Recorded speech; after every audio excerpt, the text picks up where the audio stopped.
মানে বোঝা যাচ্ছে সবাই সবাইকে কেলাচ্ছে।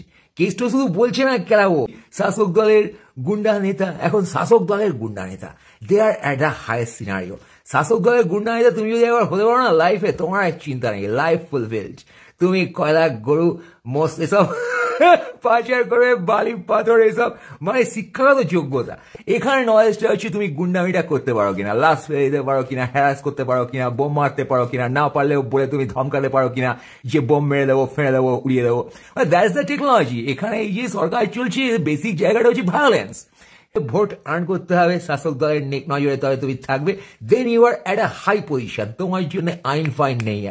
সব শাসক এই চায় তুমি জীবনে খুব শান্তিতে থাকবে, তুমি যদি শুধু গুন্ডা হয়ে দলে যোগ দিতে পারো। তুমি মানে আজ্ঞাবহ দাস হয়ে তুমি যা হয়ে হ্যাঁ হ্যাঁ হ্যাঁ ঠিক আছে জি হুজুর, সে তুমি চাকরি করতে যাও শিক্ষক হয়ে, সে তুমি উচ্চ মাধ্যমিক পাস করো, সে তুমি মেডিকেল কলেজে জব করতে আর ডিগ্রি করতে গেছো, তুমি এই গুন্ডামি, অ্যাগ্রেশন, কিলিং, এই এনভায়রনমেন্টের ভিকটিম, এই এনভায়রনমেন্টের শিকার। তার কারণ সেই এনভায়রনমেন্ট যখন স্টেট তৈরি করছে উইথ গুন্ডা, উইথ নেতা গুন্ডা, উইথ ডিমিনিশিং পুলিশ, যেখানে গুন্ডাগার্দি একমাত্র পাওয়ার, তোমার চেতনার কোনো পাওয়ার নেই, তখন তুমি বুঝবে যে কোথায় এসে তুমি ফেঁসে গেছো। পুলিশের মাথায় গুন্ডা, গুন্ডার মাথায় পুলিশ মন্ত্রী।